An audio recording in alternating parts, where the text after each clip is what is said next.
ada Esmeralda yang masih available untuk berhadapan dengan seorang Terizla, atau pengen coba ambil XP laner yang lain, ada Timus yang bisa jadi pilihan mereka juga berikutnya.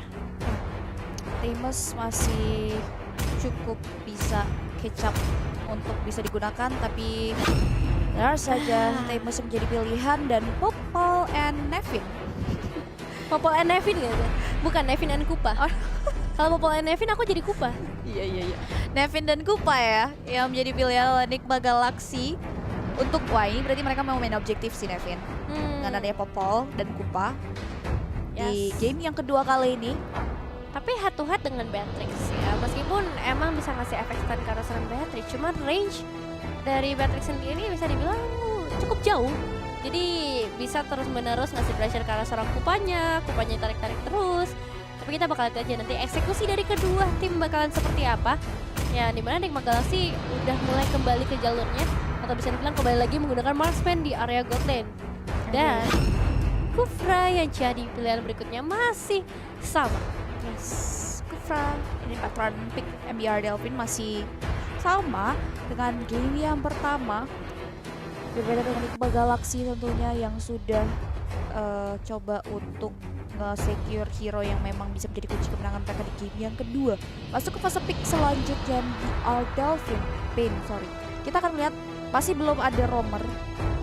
Kalau memang Valentina roamer masih oke sih Valentina untuk pick sih. Bisa Berarti mereka bisa tutup karya junglernya terlebih dahulu, walaupun dari sisi Tamus juga bisa digunakan oleh main lane, tapi roamer terlebih dahulu yang coba untuk ditutup oleh MBR Delphine, which is Atlas yang menjadi pilihan laning MBR Delphine. Atlas. Oke, dan selanjutnya ada Enigma Galaxy. Berarti mereka masih bisa banget ke arah mid lane ya. Ini Cecilion mungkin bakal di-ban karena Cecilion kalau misalnya gunain pun dari segi ultimate gak bisa dimanfaatkan oleh seorang Valentina. Berbeda dengan Daniel Lilia, ini biasanya bisa banget dimanfaatkan oleh seorang Pixie kalau misalnya Valentinanya jadi roamer ya. Jadi lihat aja hero seperti apa yang akan mereka ban, karena ada Alice juga sih sebenarnya kalau kita ngomongin ke arah mid lane. Alice masih terbuka, tapi akan menjadi pilihan kah buat teman-teman dari MBR maupun Enigma Galaxy jika memang Valentina akan ditempatkan ke area roamer. Termasuk ke fase ban selanjutnya Enigma Galaxy, mereka coba untuk menutup possibility Link hadir untuk save, dan MBR Delphine benar-benar menargetkan banning mereka untuk roamer dari Enigma Galaxy, mempersempit pemilihan hero Pixie dengan menutup ke area Mathilda, satu hero terakhir yang akan coba untuk ditutup respect terhadap Hanzo, sehingga menutup possibility dan mempersempit jungler atau mungkin Karina atau bahkan Hayabusa yang coba untuk ditutup oleh teman-teman Enigma Galaxy. Bisa sih kalau misalnya masih pengen ke arah assassin ya. Balik lagi, Seth punya pool hero yang cukup luas nampaknya kalau kita lihat dari hari-hari kemarin. Jadi harus diperhatikan juga hero seperti apa yang akan mereka eliminasi berikutnya. Ini dia Hanzo. Respect ban terhadap Hanzo yang sudah ditutup oleh teman-teman dari Enigma Galaxy. Masuk ke fase pick selanjutnya dari teman-teman MBR Delphine. Kita akan lihat masih belum ada jungler. Tipikal jungler seperti apakah yang akan dipersembahkan oleh MBR Delphine di game kita yang kedua kali ini menghadapi Enigma Galaxy. Assassin kembali yang akan disecure atau fighter mungkin akan mereka coba untuk amankan, karena kita tahu ya untuk ladies ini jarang banget untuk mereka ingin menggunakan hero utility sebagai jungler mereka. Hayabusa ya, ternyata kali ini benar-benar langsung diamankan aja. Mereka coba untuk bisa ngambil ke bagian belakangnya masuk para backliner, karena kita tahu sendiri ya Kupa dan Popol itu mainnya di arah belakang. Valentina dia punya movement yang tinggi juga dengan movement speednya yang tinggi, jadi bisa lah ya untuk Shadow Crew-nya masuk karena salam Valentina. Dan ini dia dua pilihan hero terakhir, jadi harus benar-benar dipikirkan karena satu last pick dari MBR Delphine bisa merubah segalanya. Dan ternyata ada Roger bersama seorang Jauhead. Valentina bakal ada di tangan Alin harusnya. Dan last pick dari MBR Delphine ini yang bakal menentukan gamenya bakal jadi seperti apa. Satu hero terakhir yang akan coba untuk dipick oleh MBR, belum terlihat adanya magical damage. Satu hero apakah yang akan menjadi pilihan bagi MBR Delvin terhadap posisi tersebut untuk di game kita yang kedua kali ini. Sicilians masih terbuka, Yufir ditutup, Xavier ditutup, Lilia kalau mereka mau juga masih open, atau Kagura. Ya, bisa jadi pilihan juga untuk teman-teman dari MBR Delvin. Tapi Lilia akhirnya muncul juga di WSL ya. Dari kemarin cukup ditunggu-tunggu juga karena bisa dibilang Lilia kali ini burst damage-nya berasa banget masuk ke dalam tubuh dari para pemain dengan Black Shoes ya. Cuman berarti dengan ini dia nambahin juga satu ultimate yang bisa di-copy oleh seorang Valentina. Berbeda kalau misalnya ngebawa ke arah seorang Sicilian tadi. Dan ini dia untuk head to headnya antara MBR Delvin dan juga Nigma Galaxy yang akan saling bertanding, di mana dari Milan, Crunchy, Navila Rapisi dan juga Alin yang akan sangat amat siap untuk menghadapi game yang kedua. Oke, ini dia game kita yang kedua, match kita yang kedua. Langsung ramaikan di kolom komentar dengan dukungan kalian untuk tim Nigma Galaxy dan juga MBR Delvin, karena kita sudah melihat persebaran masing-masing hero di masing-masing laning phase kali ini. Dan selamat Hari Badak Nasional juga buat teman-teman di rumah. Langsung aja buruan cari teman mabar di Lita, karena Lita adalah teman mabar kalian setiap saat. Setiap saat, pagi, siang, sore, malam juga sama seperti WSL akan menemani kalian dari awal hingga akhir perjalanan dari kedua tim yang bertanding, di mana dari seorang Alin bisa dibilang udah menerima damage yang cukup besar. Ini bakal menjadi satu pukulan mundur terhadap seorang Valentina di early-nya. Dan lihat dengan clearing wave yang begitu cepat dari seorang Shade, bakal langsung masuk juga first blood akan terjadi karena dari seorang Pixie bahkan harus men-trigger karena flicker tidak berhasil ditumbangkan oleh seorang Lilia, hero first blood yang udah mulai terlihat potensinya. Alright, Pixie harus terpick off di sana, dan ini membuat dia harus mulai hati-hati kembali. Dan MBR Delvin mendapatkan advantage tentu jadi area early game kini di area top lane. Volunteer sudah mulai terkikis, begitupun juga dengan Yupi yang harus dipukul mundur oleh seorang Navilera, tapi masih belum boleh untuk terlalu percaya diri. Dari sisi Navila harus mulai hati-hati karena udah ada opsi game injector. Karena seorang Shine masih bisa bertahan, terkena Popol Surprise di sana, tapi dari sisi Shine pun masih bisa dilindungi sedemikian hingga seorang Kicel membuat dirinya masih bisa recall ke area belakang. Ya, ejector dari seorang Pixie terlihat seperti ngasih makan ya untuk seorang Kupa, langsung lemparin aja, dikasih karena seorang Kupa meskipun memang belum bisa dieliminasi, tapi ini bakal jadi satu pukulan mundur lagi dan lagi untuk seorang Shine. Kembali lagi ke arah mid lane-nya, dan ya pilihan menggunakan Lilia ini untuk kebantuin terus menerus karena set laner dan lagi lempar. Seorang Kicel harus benar-benar lari kali ini, di mana kedatangan seorang Milan bakal jadi hal yang berbahaya untuk para pemain dari MBR Delvin. Alright, kita bisa lihat juga di area mid lane kini Alin udah mulai berkutat terhadap lane-nya tentunya. Di selain Turtle, kita yang pertama sudah mulai hadir di area top lane. Crunchy dan Valonir sudah berisi keras, penalty zone dibuka begitu saja. Crunchy tersedot, tidak bisa keluar. Follow up damage dari seorang Sturt, tapi Valonir gak bisa bertahan, buat dia harus tumbang. Begitu pun juga dengan Crunchy yang harus hilang karena adanya bantuan damage. Di selain Pixie sudah mulai melakukan ejector ke arah Chance ke arah belakang. Black Shoes yang membuat Chance still survive dan masih bisa menghindari serangan yang diberikan oleh seorang Mei Ling dan juga Pixie. Ya, satu tukar satu berhasil dilakukan juga oleh kedua tim kali ini. Tapi balik lagi ya, melihat permainan dari seorang Shine kali ini, Black Shoes-nya dengan cooldown yang gak terlalu lama, ini bakal mengacaukan seluruh setup yang dibuat. Apalagi dengan ejector dari seorang Pixie, satu kali saja misalnya connect ke arah hero yang tepat, ini bakal ngasih momentum banget untuk Nigma Galaxy. Namun Kupa dengan darah yang begitu sedikitnya bakal coba untuk mengamankan ke arah platingan, meskipun ada seorang Kicau udah mendatang di sana, langsung melompat ke area terdepan dan Kupa harus dipanggil dulu, membuat Navila butuh waktu yang lebih lama lagi. Padahal sudah lihat top lane ini masih beberapa individu di luar dari Valonir dan juga Crunchy. Mereka bertikai kembali untuk bisa memenangkan lane mereka, tapi di area bawah udah ada setup juga dari 3 hero Nigma Galaxy. Tyrant Revenge lihat sudah boleh dikeluarkan, bahkan langsung menjadikan blow-blowan Tyrant Range mengarahkan beberapa hero, tapi Nigma Galaxy masih bisa bertahan. Tapi justru Gicel yang harus tertumbangkan mengingat banyak damage yang masuk ke area tubuhnya. Ini yang membuat MBR Delvin harus kehilangan roamer mereka, Nevin. Nah, ini dia Black Shoes diamankan oleh seorang Valentina. Kali ini bisa menjadi salah satu secret strategi dari Nigma Galaxy. Tapi Crunchy yang kali ini bergeser ke arah XP Lane setelah sebelumnya bermain di area gold lane dengan Bagetonya. Mungkin bakal memberikan satu warna yang berbeda untuk game kali ini, tapi Popol dan Kupa juga udah mulai hadir.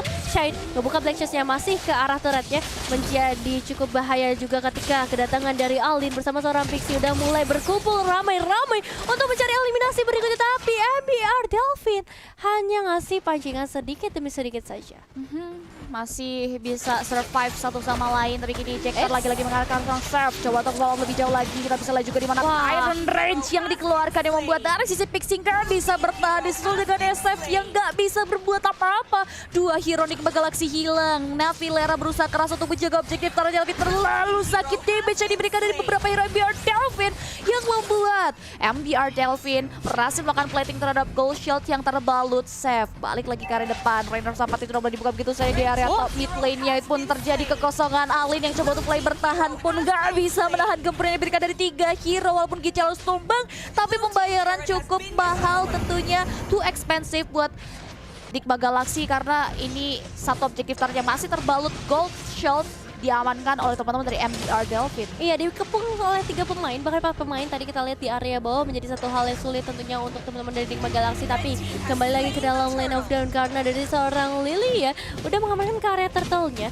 Bagi teman-teman dari MBR Delfin semakin banyak objektif yang bisa mereka kuasai, apalagi kalau melihat dari sisi XP lane, perbedaan dual level ini akan sangat berpengaruh ketika adanya teamfight dilakukan, dan juga dari seorang Alin yang kali ini nampaknya masih mengukur ultimate seperti apa yang dibutuhkan oleh Nigma Galaxy. Alright, Turtle yang selanjutnya akan muncul dalam waktu 95 detik lagi. Nigma Galaxy kehilangan objektif turret yang tadi terbalut satu buah shield ya. Ini membuat MBR Delfin mendapatkan advantage dan Nigma Galaxy mengalami disadvantage yang cukup mendalam. Tapi kini udah ada konsil yang diaktifkan di mana Pixie udah mulai melakukan setup ganking juga. 3 hero terlihat di area sana. Navila harus mulai hati-hati karena bala bantuan MBR Delfin sudah mulai terlihat hadir. Kicel, konsil sudah mulai diaktifkan, tapi tidak ada target yang bisa di Tyrant Rage membuat Nigma Galaxy prefer reset. Begitupun juga dengan MBR Delfin yang nggak mau follow up lebih jauh lagi dan mereka lebih milih untuk melakukan rotasi karena mid lane. Ya, bisa dibilang Popol dan Kupa kali ini nggak bisa bertahan di area landingnya, so lebih baik kayaknya untuk ikut ke arah team fight dan coba untuk nge-hold beberapa pemain dari MBR Delfin, apalagi dengan efek stun-nya. Ini bisa maksimal kalau misalnya connect ke arah seorang Seth, nge-cancel semua ultimate yang bisa dia keluarkan juga, dan dari seorang Pixie yang berada di bagian terdepan mencari target berikutnya untuk dilemparkan langsung. Gical on point banget, tapi masih ada flicker. Ternyata untuk melarikan dirinya dan Shy dalam bahaya, masih ada Black Chest yang bisa di pop up juga. Namun 2 pemain di sana dari MBR Delfin cukup sekarat, masih bisa juga untuk ngasih pembalasan. Gical, what a nice play. Satu darah tersisa, tapi dia masih survive, still survive, bahkan menambahkan 3 pemain dari Nigma Galaxy. 0-2-2 bukan modal awal yang bagus buat Mei Lane. Mei Lane harus terpick off kembali dengan Crunchy dan juga Alin. Ini yang membuat dia harus mulai kembali memperhatikan langkah ke depannya. Dan MBR Delfin terlihat memanfaatkan kekosongan di area top lane, di mana Yupi yang sudah sweeping lane pun udah mulai mengoptimalkan satu minionnya untuk menembus pertahanan objektif turret. Pixie hadir, Smart Missile diaktifkan. Ini membuat dari sisi seorang Yupi lebih milih untuk bermain aman tentunya, nggak mau terlalu overcome, tapi Turtle sudah mulai di-poking oleh Seth. Gak ada observasi dari Nigma Galaxy, ini yang membuat MBR Delfin kemungkinan besar akan bisa mensecure objektif tersebut secara gratis. Ya, bakal coba untuk ngamain karakter turtle-nya, nggak ada kontestasi. Kali ini bakal diikhlaskan terlebih dahulu oleh para pemain Nigma Galaxy karena resikonya juga terlalu besar kalau misalnya mereka pengen ngamanin ke arah turtle. Tapi 2 outer turret di area top dan juga di area bottom ini udah jadi milik dari MBR Delfin. Dengan ngebawa seorang Popol dan Kupa yang bisa dibilang mendapatkan disadvantage di early-nya, ini bakal jadi satu bahaya meskipun memang pergerakan dari seorang Crunchy bisa menyelamatkan satu objektif dari Nigma Galaxy. Valane dalam bicara, apalagi ada seorang main lane dari bagian belakang yang bisa saja memberikan tembakan demi tembakannya atau berubah menjadi serigala yang cukup ganas dengan 2 binatang yang dibawa oleh Nigma Galaxy. Alright, Turtle sudah mulai berubah menjadi Lord kita yang pertama. Lord akan muncul dalam waktu 80 detik lagi. Setup 4 hero MBR Delfin, bahkan 5 hero terlihat di area mid lane. Mereka langsung coming ke area yang berdepan. Dive in ke arah objektif taruh middle, taruh Nigma Galaxy. Tapi Nigma still survive. Pixie pun masih bisa bertahan tentunya. Tidak ada wave minion penunjang pergerakan MBR di area turret middle. Nigma Galaxy ini membuat MBR reset kembali mundur, tapi Crunchy sudah mulai menjadi bulan-bulanan. Penalty zone dibuka begitu saja. Shadow kill di follow up. Ini membuat Crunchy still survive. Survive, tapi ternyata tidak. Kurtan Inferno yang diaktifkan membuat ini tumbang. Mylane coba untuk memberikan bala bantuan, tapi ternyata langkahnya membuat dirinya pun tumbang juga. Di tangan MBR Delvin, 2 hero hilang disusul oleh center turret yang tumbang. Ini membuat Nigma Galaxy lagi-lagi harus mengalami kerugian yang cukup mendalam. Disusul lagi dengan daya 1 buah objektif turret top lane yang tidak ada penjagaan dari Nigma Galaxy, membuat MBR Delvin mampu untuk meruntuhkan satu objektif turret tersebut. Oke, lihat dari seorang Pixie yang hampir saja terculik, tapi kali ini masih bisa diselamatkan dengan adanya Kupa yang dikirim ke bagian depan. Apalagi dengan ada Popol Surprise, Nigma Galaxy kali ini mereka nggak boleh terlalu terburu-buru, mereka nggak boleh maju sendiri-sendiri, karena ini bakal jadi kekacauan yang cukup terasa dengan turret yang udah berhasil dihancurkan oleh para pemain dari MBR Delvin. Mereka harus cari cara lagi menyatukan seluruh ultimate ataupun skill yang mereka punya. Apalagi advantage dengan ngebawa seorang Pixie dengan jauh headnya, ini bisa banget untuk mereka ngelakuin pick off. Benar sekali, Nigma Galaxy harus mulai berpikir secara keras untuk bisa menyamakan kedudukan dan mengembalikan keadaan tentunya, karena kini MBR Delvin sudah mulai memanfaatkan peluang. Mereka sudah mulai nge-lead dari segi network, memanfaatkan kekosongan di area Lord Pit dan mulai mempoking ke area objektif tersebut. Kini pun kita bisa lihat juga di mana dari sisi Mylane harus menerapkan plan B-nya untuk menjeboli satu objektif turret yang dimiliki oleh MBR Delvin. Volunteer hadir untuk memukul mundur Mylane dan kawan-kawan, dimana Nigma Galaxy harus reset mundur lagi, mengingat mereka harus menerapkan defense Pekari sempat di sini. Langsung saja di impact yang terjadi, Black Shoes diaktifkan, udah satu ball spray dan ready biru. Gillespie berhasil diamankan di mana Crunchy nggak bisa bertahan. Penalty zone nggak kena karena siapapun, tapi Alin yang coba untuk merupakan lane up depan dari MBR Delvin baru tumbang. 2 hero mereka dari Nigma Galaxy harus hilang kembali di tangan kawan-kawan MBR Delvin. Nggak ada Vela di sana, dan juga dari MBR Delvin lihat betapa cepat backup yang bisa mereka lakukan, covering yang bagus banget, ngebuat mereka bisa nge-snowballing adanya surprise yang dilakukan. Tapi kalau kita lihat dari itemization-nya, Blade of Despair memang udah diamankan oleh kedua marksman, tapi Batrix dia udah ada Malefic Roar dan beberapa item buatannya juga untuk menuju ke arah item selanjutnya, bersama juga dengan Hayabusa. Kali ini bakal menembuskan banget ke arah tubuh dari seorang Crunchy dan juga Pixie yang bisa dibilang menjadi badan terdepan kali ini. Lordnya udah mulai masuk, Valanda dan juga Shine bersama teman-teman lainnya bakal coba untuk maju ke bagian depan. Kupa harus ditarik terlebih dahulu, Cipi. Iya, Lordnya udah mulai masuk. Kita bisa lihat juga di mana Pilera mundur ke arah belakang. Seth sudah terlihat ready untuk pura-pura penalty zone diaktifkan oleh Palantir untuk memberikan pressure karena teman-teman Nigma Galaxy. Lordnya udah mulai masuk, tapi sedangkan dari health bar-nya Lord pun langsung dikembangkan gitu saja. Satu buah base star di arah mid lane pun menjadi bonok utama dari MBR Delvin. Seth still survive. Pixie coba untuk mulai memberikan perlawanan. Wave Mina coba untuk lagi dorong, dan MBR Delvin terlihat dewasa, nggak mau terlalu untuk masuk ke area lebih dalam. Dia prefer untuk membotaki, menghabisi semua base turret yang terbalut untuk menjaga base high ground dari Nigma Galaxy. Oke, 3 base turret sudah hilang, tapi masih ada base, berarti masih banyak kemungkinan yang bisa terjadi kali ini. Dan sedikit replay untuk momen yang baru saja terjadi ketika Lordnya masuk. Ini pengusiran dari teman-teman MBR Delvin itu jauh banget. Lihat bagaimana seorang Valanir begitu beraninya coba untuk ngedapetin satu persatu, apalagi ada backupan juga dari seorang Seth, jadi dia nggak maju sendirian aja. Dan juga acak-acak banget semua setup yang udah dibuat oleh Nigma Galaxy dengan adanya seorang Valanir. Dan Jauhead dari seorang Pixie lagi-lagi berhasil ngedapetin satu momentum yang bisa dibilang nyelamatin beberapa momen kali ini, dan ngebuat ada beberapa nafas yang bisa mereka manfaatkan dalam beberapa waktu ke depan. Yes, udah memasuki menit ke-12, Nigma Galaxy terlihat masih bisa mempertahankan high ground mereka. Lord yang selanjutnya akan muncul dalam waktu 23 detik lagi. MBR Delvin terlihat tidak ingin buru-buru juga. Mereka sudah mulai coba untuk main pasif, walaupun main revenge sudah mulai dibuka oleh Gichel untuk menyisiri rumputan, mengecek apa yang sedang dilakukan oleh Nigma Galaxy, dan Lord Enhance sudah mulai hadir, dimana udah ada setup juga dari MBR Delvin terhadap objektif tersebut. Nigma Galaxy nggak memaksakan kehendak, dia prefer untuk mengutus satu hero mereka untuk melakukan split push ke area objektif target dari MBR Delvin.